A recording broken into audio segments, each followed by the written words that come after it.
anyone who's worked with me or anyone in the Living Inquiries knows how important the nervous system is to what it is that we do. And part of what the nervous system involves is the sensations and energies that we feel, and that we work with lots of different kinds of practices, but certainly with this one.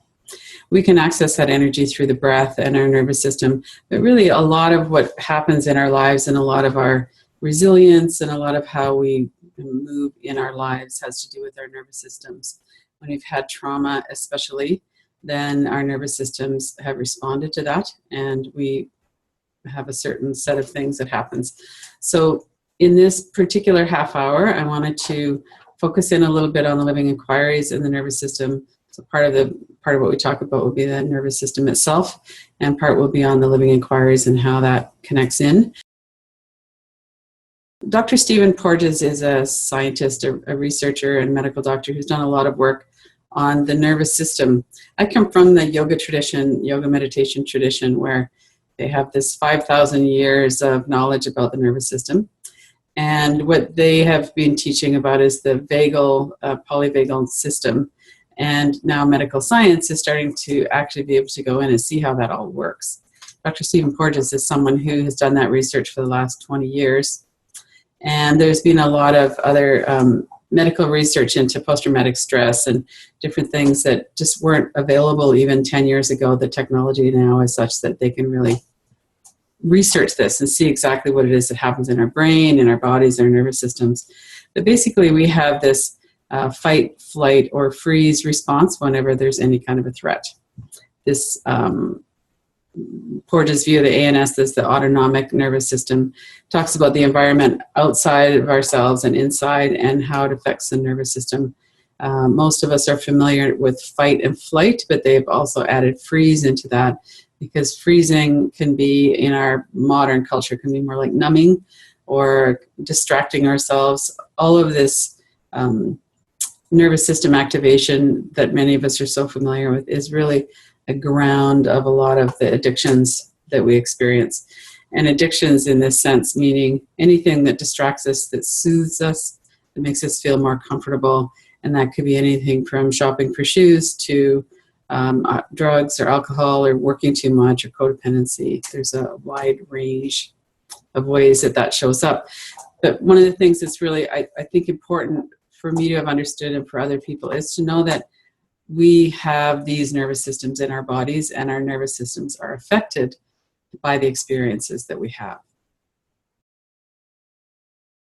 Our nervous systems are designed to work with balance. So in the yoga tradition, they talk about the right side of our body, and the left brain is the active energy, the more solar energy. The left side is our more passive or receptive creative energy. And that these two sides need to be balanced. The sympathetic nervous system is the more activating force, and the parasympathetic nervous system is the more down-regulating force. So if we're overstimulated, whether it's kind of giddy with excitement or overstimulated with fear or something, we need to down-regulate and calm ourselves. So anybody who's experienced anxiety, which is pretty much everybody, it's very helpful to learn how to down-regulate that arousal that happens in our bodies. If we're understimulated, which is more like depression, then we can work with our nervous system to activate and energize ourselves. One of the problems that many of us have with the kind of life that we lead now is that our systems were designed for tigers leaping out of bushes. They weren't designed for the chronic kind of stress that we mostly experience now. So a lot of us are in a constant state of yellow alert or red alert, very rarely coming down to some kind of a feeling of safety. And that has an impact on our nervous systems over time. The good part about that is there's a lot of practices that we can do to help our nervous systems and support our nervous systems. But these aren't things that most of us do on a regular basis or maybe even know about. When I teach meditation to people, one of the first things that I say is, if you know nothing more at the end of this course than to work with your breath and how to do some breathing, then that's the most important thing that you could ever do, is work with your breathing. I'm not going to go in depth into the breathing, but in this course, but there's a whole bunch of my YouTube videos that work with breathing and relaxation. And the way the breath works is that we need some sense of openness and relaxation in our body for the diaphragm muscle to work properly. When we're stressed or tensed, and they see by grade 1, about a third or more of kids are starting to breathe more up in their chest. There's a lot of kind of tightness, and we don't have the opportunity to have the diaphragm muscle really moving well. When that starts to happen, then we don't have that mechanism, the built-in mechanism to let our stress release, and it can be quite damaging as well. We notice a lot of times people will notice that they're holding their breath, and that happens when we're anxious. We have this kind of pattern of breathing in and then kind of not letting it go. Maybe there's some kind of fear going on there, and once we have the pattern, then that's we don't have the opportunity then to calm ourselves. But also it can be quite damaging to the heart muscle. The muscle is meant to have a smooth, continuous flow of the breath. Being mindful of our breath is something we can train ourselves to do, and it can alert us to some kind of emotional state that's coming up, and we can also change our emotional states through our breathing. So it's a very valuable practice to do. Alternate nostril breathing, joyful breathing, is when we have our hands up in this position like in the picture, and we alternate between one side and the other. There's a lot of therapeutic value to having one side of the brain activated and then the other side, and then the other side. There's a lot of practices that work with that. But one thing that the recent research has found, that I think we all know, that when we breathe out a longer exhalation, that it's relaxing. We take a deep breath in and then just kind of relax it out. But what they found is that it actually only takes 6 seconds, but it does take 6 seconds for the relaxation response to be triggered through the exhalation. So when we're breathing out for less than 6 seconds, our vagus nerve never has the stimulation it needs to start to calm us down. So let's take a moment now, and we'll just do a little practice of that. So tune into your body and your breath for a moment. Notice your breathing just as it is right now. And then take a deeper breath in. And then we're going to exhale, and you can say it out loud because nobody can hear you. Say the syllable VOO as you're breathing out. Just see if you can make it long and slow. So inhale. Exhale, VOO.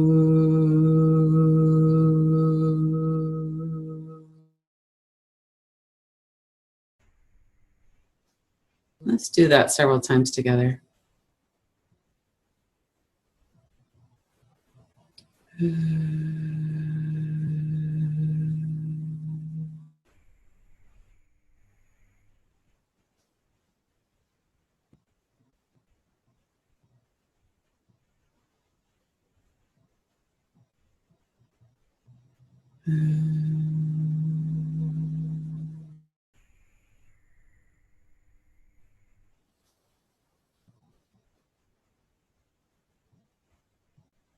And then open your eyes again and just tune into how that, a minute, less than a minute practice actually helps you to feel a bit different. Most of us probably noticed there was a bit of a calming effect to that, and that we relaxed a little bit. It's hard when we're breathing out to maintain that kind of tightness through our shoulders and stuff, so our body might relax a little bit as well. So the really cool thing about this 6-second exhalation is that you can trigger this a lot of different ways. So if you play the flute or something like I do, then you're automatically breathing out long exhales. But singing in a choir, singing in the shower, singing in your car, counting to 6, saying boo, doing a breathing practice, there's all kinds of ways that we can do that. So that's a really important tool to remember, to try and have that 6-second exhalation, especially if you're distressed about something. It really helps to calm your system. Our bodies store our trauma. And in the Living Inquiries, Scott talks about the Velcro Effect, how when we have charged thoughts, that they feel charged or they feel intense because we have sensation or energy in our bodies that's connected to the words or the pictures. Most of us try and avoid intense sensation.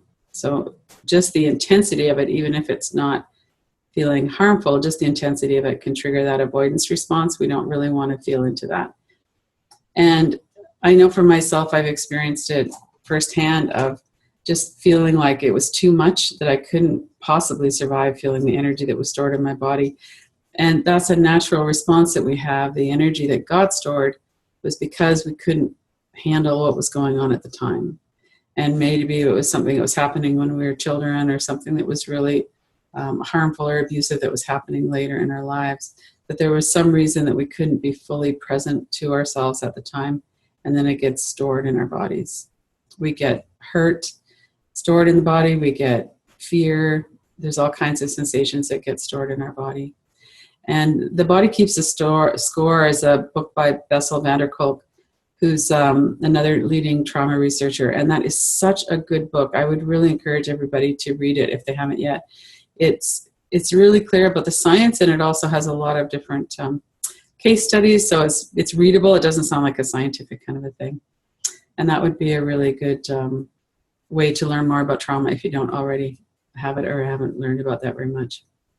So when we experience this intensity of energy as a threat, then we want to protect ourselves from it, of course.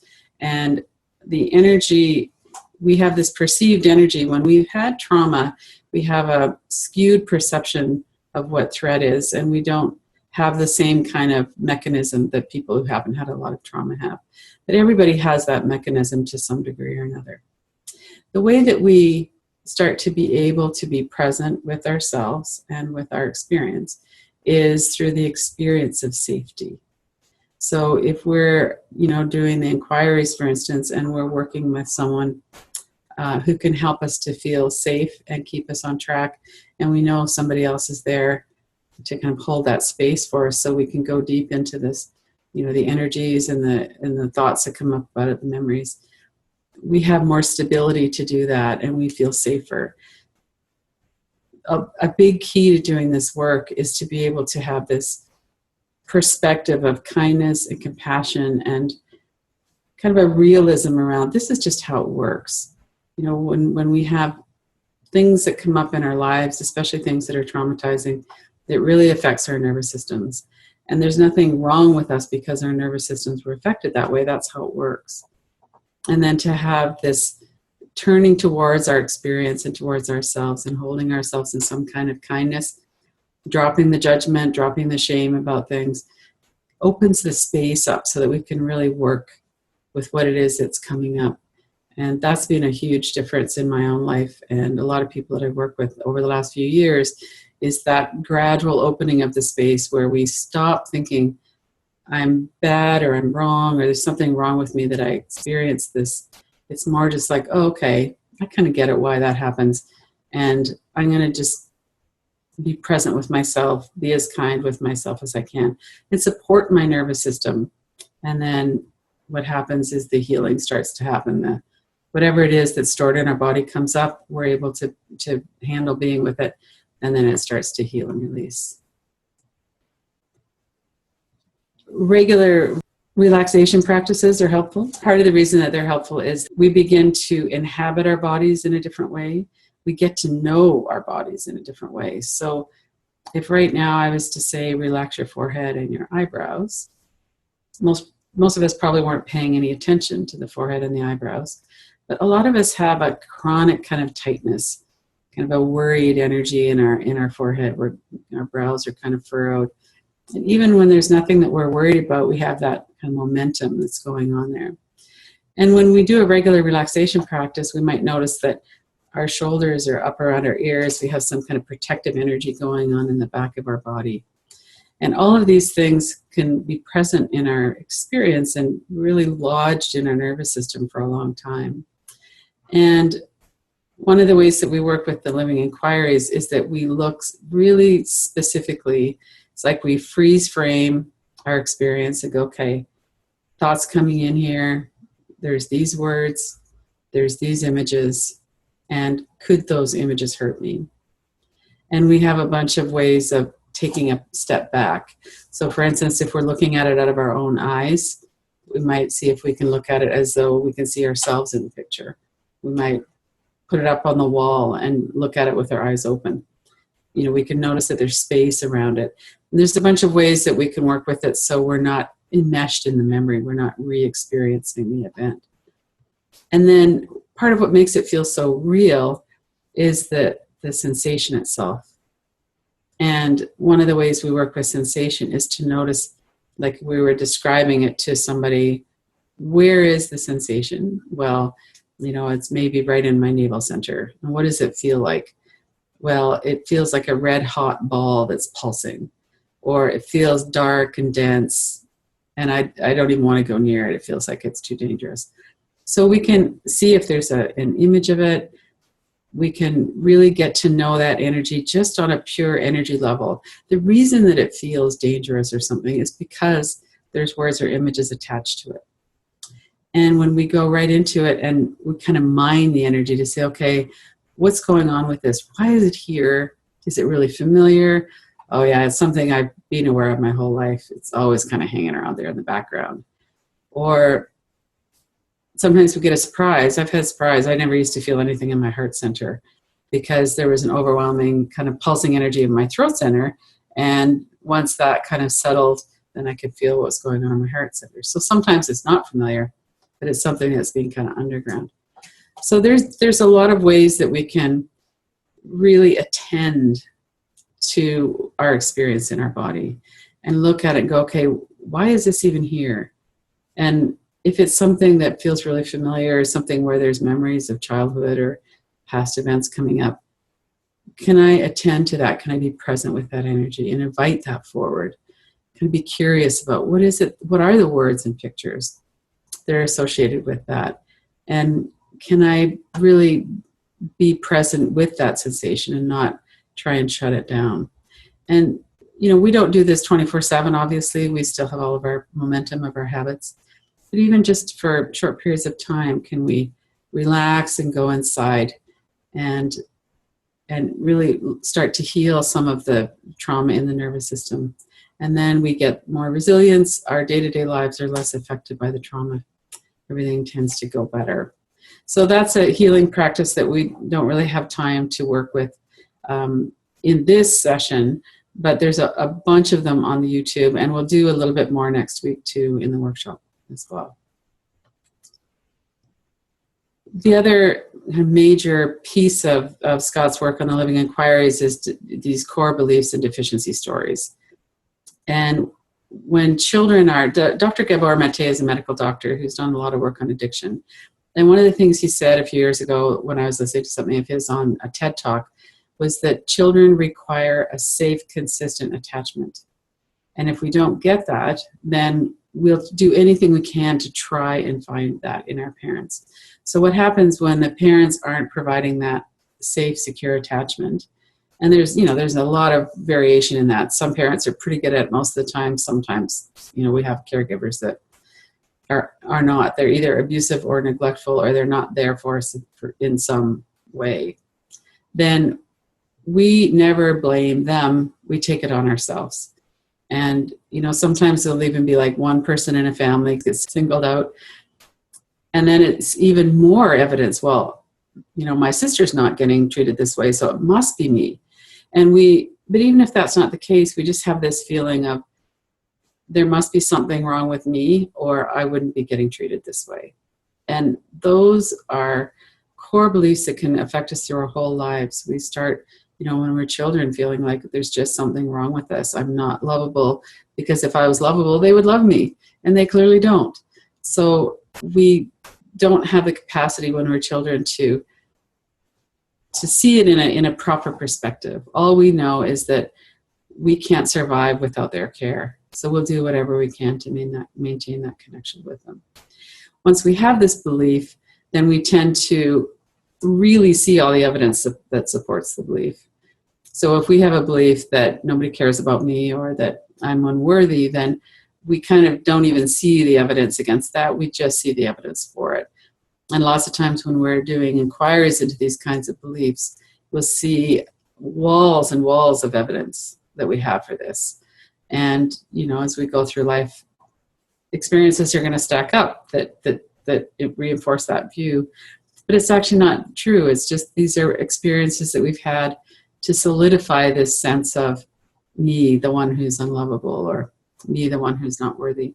So the living inquiries I found to be a really excellent way to get to learn what those stories are and to see through them. The unfindable inquiry is the root of that, is to see that these beliefs that we feel are so real are sensations and energy attached to images and words from our experience, and that there is no self there who's unworthy. There's a bunch of images and words and sensation.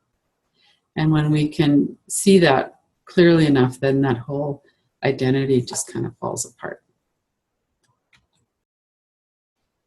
I wanted to bring up the whole issue of emotional flooding too. That's a lot of what happens when we're overwhelmed by something and we're storing trauma in our bodies, is because we feel flooded or we feel overwhelmed. And this is something that Dr. Kay Bout talks about in the Killavy Family Services program, is this whole concept of emotional flooding. It takes about 25 minutes for our system, our nervous system, to settle down after we've had a big event. The big event could be a fight, it could be someone going into a rage, it could be a fear, it could be something like that. All these hormones course through our bodies because it's part of the fight, flight, freeze system. And it takes a while for us to just calm down and let our system come back to a less high level of threat. So emotional flooding, one of the reasons that it's helpful to know about that is just to know that this is the way our system works, and it takes some time for us to calm down. Breathing and those kinds of things can really help. But if you're in the middle of a flood, you don't want to go back and try and have a reasonable argument, because basically our prefrontal cortex has gone offline. Our survival systems are activated, and it's really, really helpful to just try and put a stop to whatever it is that's going on and say, I need to walk around the block for 10 or 15 minutes, I'll be back, or whatever it is. But to recognize and give ourselves the time to actually let that activation settle down and move through, so that then we can come back to whatever it is with more of our whole faculty functioning, including our higher level brain, not just the survival system. Social interaction is really important. We never really got it until probably the last 30, 40 years, when they started doing research around it, how important social interaction is, that we're social beings who can't survive without our tribe. And if we were to be ostracized, we would have died. It doesn't happen so much now because, in the modern world, we can usually find some other people, but it's still really, really critical. And that's part of what's going on as children. But we have this biological imperative to connect. So here we are again with our whole primitive survival system as it's kind of coming into the modern age. But we need other people. And if our experience with other people is that they're not safe, is that they hurt us, then we're going to isolate and protect ourselves. And so it becomes very important to find people that we feel safe with and to keep moving out into whatever kind of connections that we can have. I mentioned earlier the neuroception, our perception of threat, is skewed by trauma. And what feels like it might have been scary when we were, 12 years old or a kid or something, we might still feel it as scary, even though it might not be. We might actually have the resilience and the stability to handle something now, but we still have this automatic kind of turning away.